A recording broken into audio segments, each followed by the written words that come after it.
Hello बच्चों, कैसे हो आप लोग? अच्छे हो ना? Very good. आज हम लोग हिंदी पढ़ेंगे।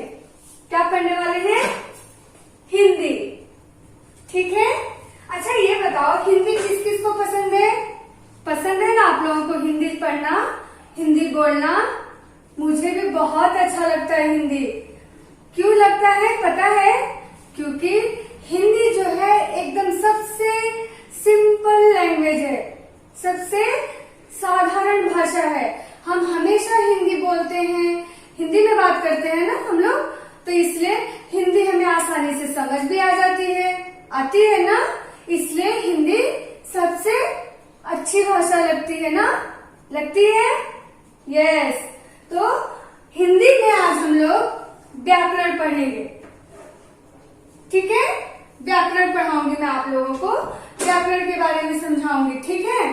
तो व्याकरण क्या होता है बच्चों?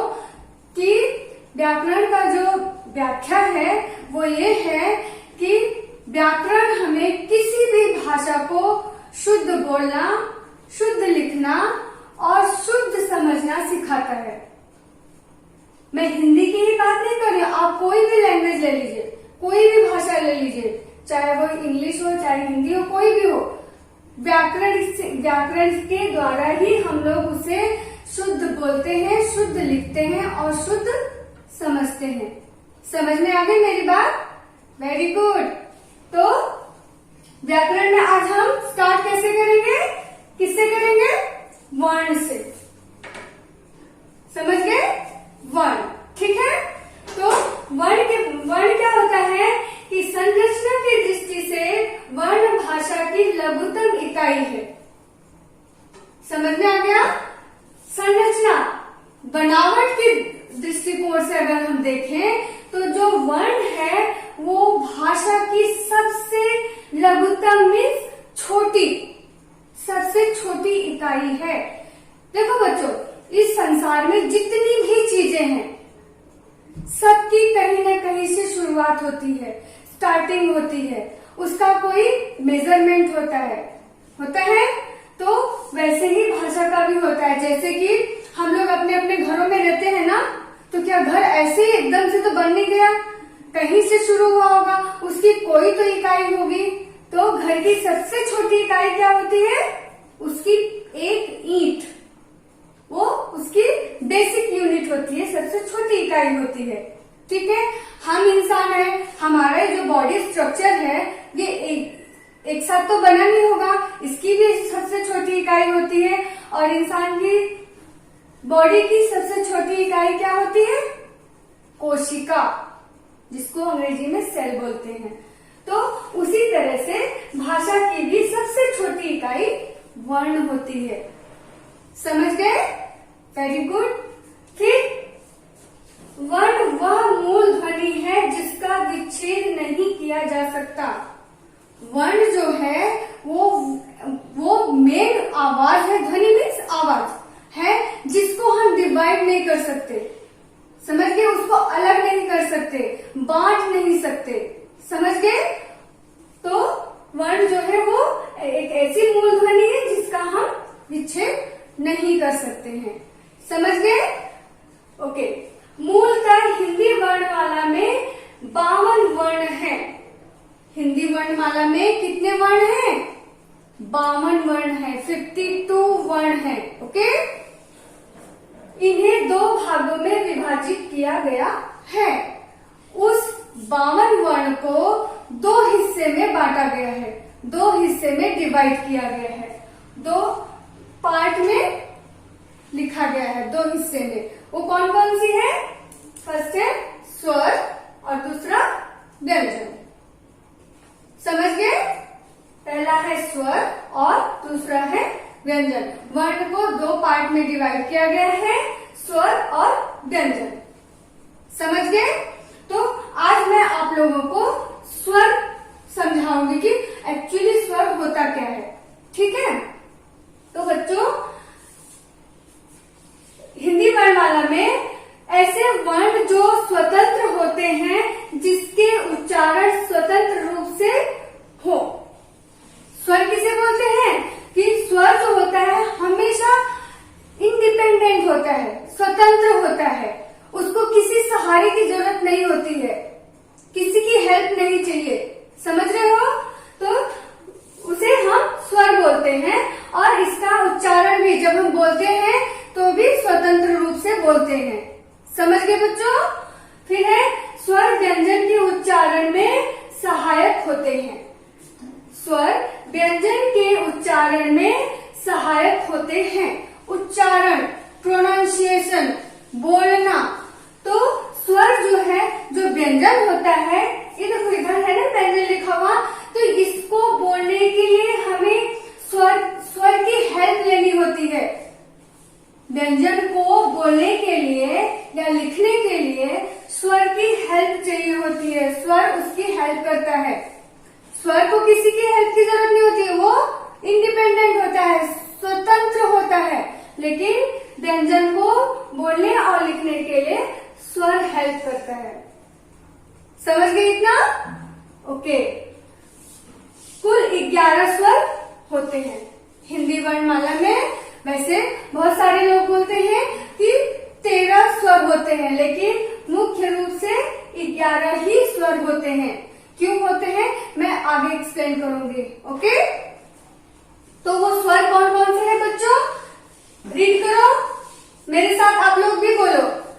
अ, आ, इ, उ, ऊ, ऋषि। ए, आई, ओ, औ। कितने हो गए? 1 2 3 4 5 6 7 8 9 10 11 हो गए ना? और तो ये जो 11 है, ये ही स्वर है हिंदी में। इस स्वर को 2 पार्ट में डिवाइड किया गया है। कौन कौन से? पहला है मूल स्वर और दूसरा है दीर्घ स्वर। कौन कौन सा है? मूल स्वर और दीर्घ स्वर। अब मूल स्वर कौन कौन से हो गए? जिस स्वर को बोलने में कम समय लगता है उसे मूल स्वर बोलते हैं, और जिस स्वर को बोलने में ज्यादा टाइम लगता है उसे दीर्घ स्वर बोलते हैं। मूल स्वर को हम लघु स्वर भी बोल सकते हैं, क्योंकि उसको बोलने में कम टाइम लग रहा है। समझ में आया? तो सबसे पहले मैं आप लोगों को मूल स्वर बताती हूँ, कौन कौन से मूल स्वर हैं।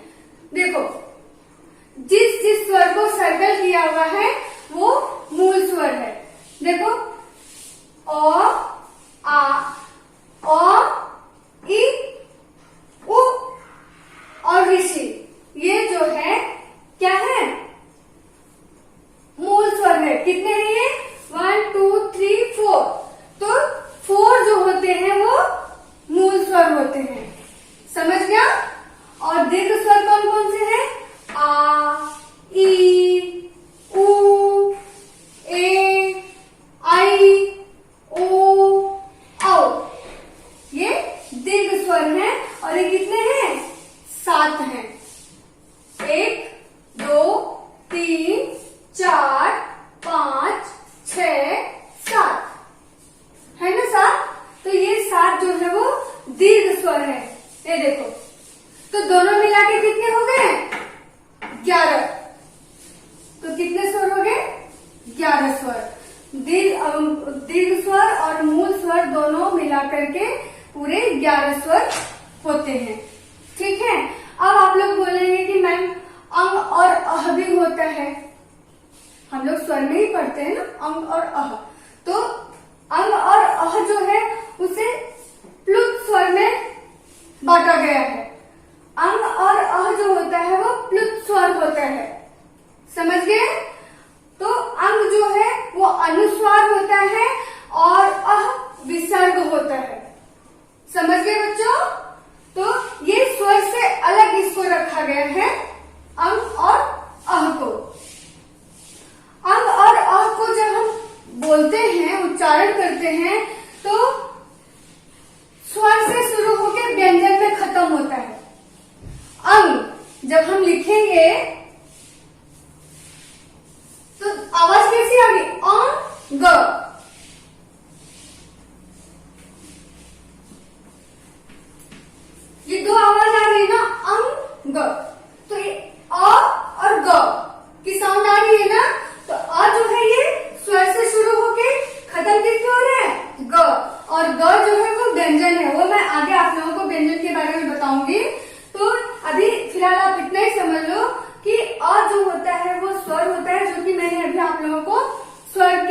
डेफिनेशन में बताया।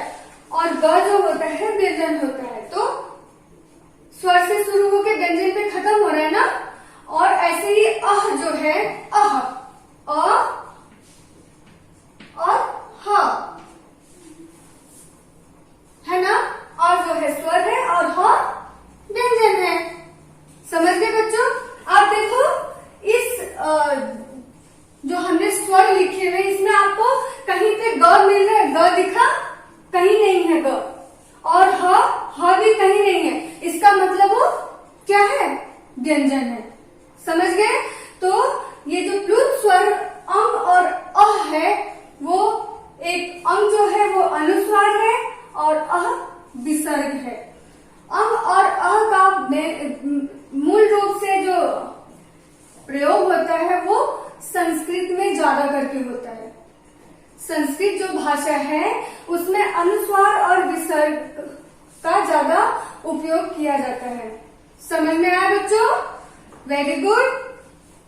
तो ये हो गया, आज मैंने आप लोगों को वर्ण के बारे में बताया और वर्ण को कितने पार्ट में डिवाइड किया गया वो बताया और स्वर पूरा मैंने एक्सप्लेन किया।